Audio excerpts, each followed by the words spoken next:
There we go. Hey, welcome back. I just did this on the Frankenstein Express, which you can kind of see way over there in the corner there, or maybe not so much. But anyways, I was riding it. I was like, man, this front wheel is all over the place. And I thought it just needed Trude. And then upon closer inspection, I determined that the wheel bearings were toast. I mean, this is locked. Where's the other one? Oh, that's even worse. I can't even turn the bearing. And you can see inside there, rust. It's bearings were seized up. And most likely because it had been sitting outside for years, which is often the case with many of these. And this is actually an Urban Express front wheel. I figured I'd capture this process on video. I have a wheel bearing toolkit by Pit Posse Tools at pitposse.com. And all these are for bigger wheels, but it does come at smallest. I believe this is called a collet, and this is the driver? Anyways, what we need to do here is, I'll start with this one. Let's see how bad these are, by the way. This is not probably, this should be, okay, that moves, that's a good sign. These still move, but chances are they're the original bearings. And standard maintenance, you should replace these. Few people probably do. So we insert the collet there, and I've got a piece of carpet over the floor, and then I take this driver. It's got like a flathead screwdriver in, and that collet has a corresponding slot for it.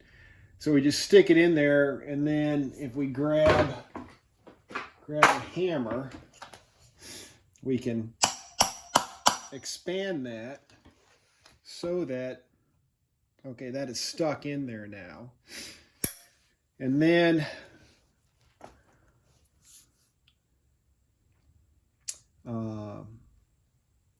you may not have to do this, but I'm going to get a torch here and heat it up so it's just a little easier to remove. So just kind of heat up the outside of this. We don't have to go crazy, but we just want to get that outer casing to kind of expand a little,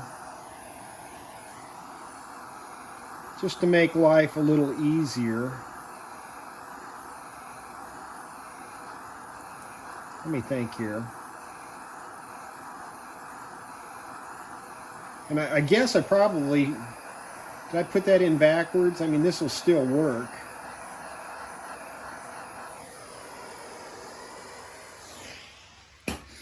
I might have done this backwards, but we'll give it a try just like this. It may not even matter. So I'm just gonna tap on this with the hammer. And there we go. Bearing is out. Now it's probably going to be hot. And if I neglected whatever, we can just drag this all the way through. And there's our, I forget what that's called. That wheel spacer is what it's called. There's the wheel spacer, so that's out. Now we just got to get the other bearing, and there's a seal on this other end, and you could pry it off, but I think the best way to keep the seal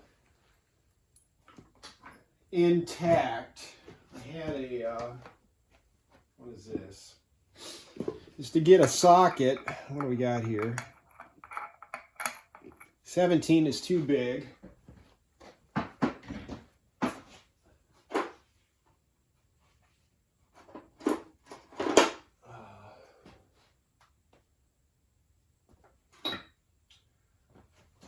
Let me grab a 15 or a 16.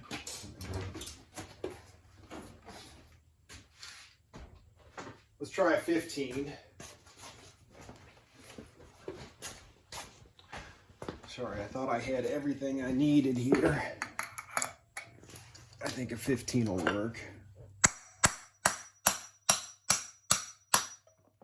There goes the seal. And the bearing might need a longer. There it goes. There. Let's just take a look at this. Well, it still turns, a little rusted. And I'll double check. But for the most part, see if we can see the writing on this. Oh yeah.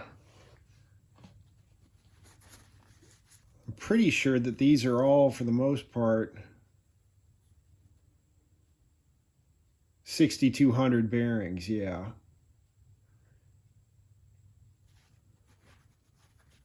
You can just barely read it on there.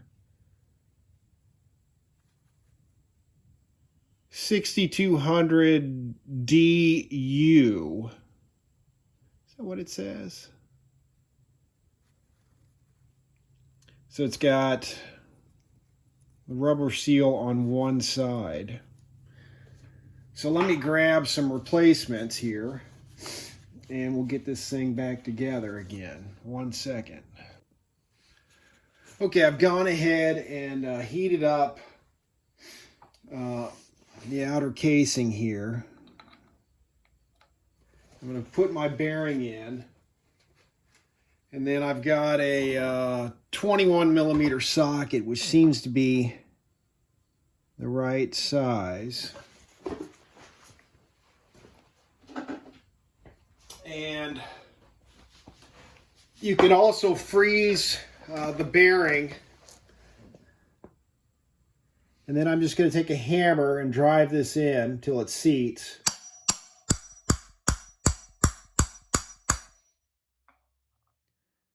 With the socket on the outer race. That's slipping.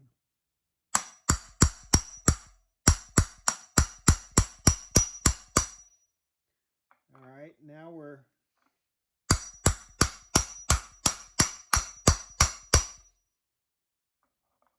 have it seated. I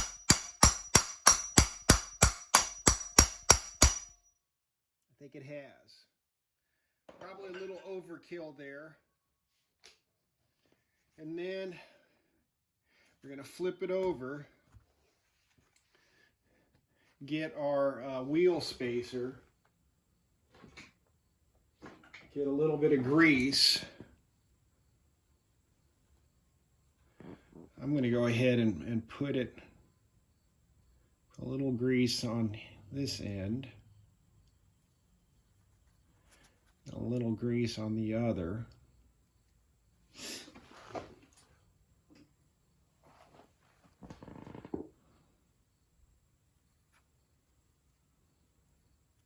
Now we're going to have to get a little more than that, right?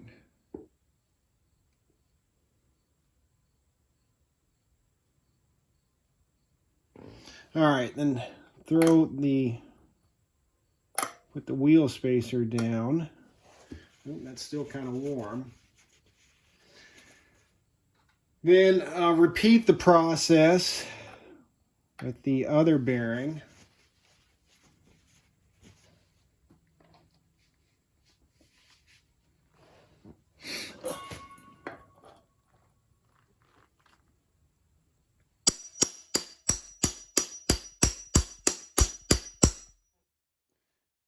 might be it. A little more on this side.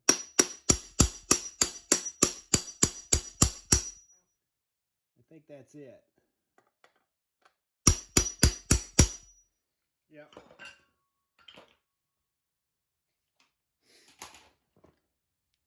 Make sure it still spins freely. Grab that rubber seal. And you can try, let's see, is that down all the way? Let's just make sure. Do we need a little more room?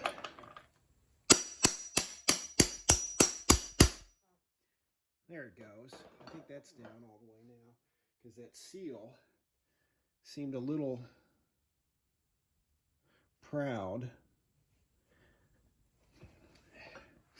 And tap that in.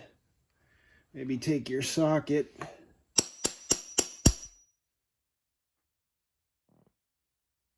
And I think we're good. So there you have it. You can try to use a punch and a small screwdriver to try to get in there, and catch the edge of the bearing and push it out. But I didn't have any luck with that, so I had to look around and find my wheel bearing puller kit or pusher, whatever it is, and it's kind of disguised. I thought this was my torque wrench case until I opened it up.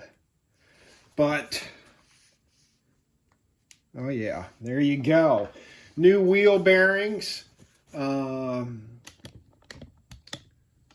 Obviously for safety purposes, so they don't seize up on you during the ride, and for top speed purposes as well. There you go. In the description below, I'll try to pull up a link for this Pit Posse Tools wheel bearing puller kit, and it really makes it a lot easier just because that wheel spacer is so narrow. It's really hard to get much of anything in there and be able to catch the edge of the bearing and drive it out. So hope that helps, and we will catch you on the next one. Try that again.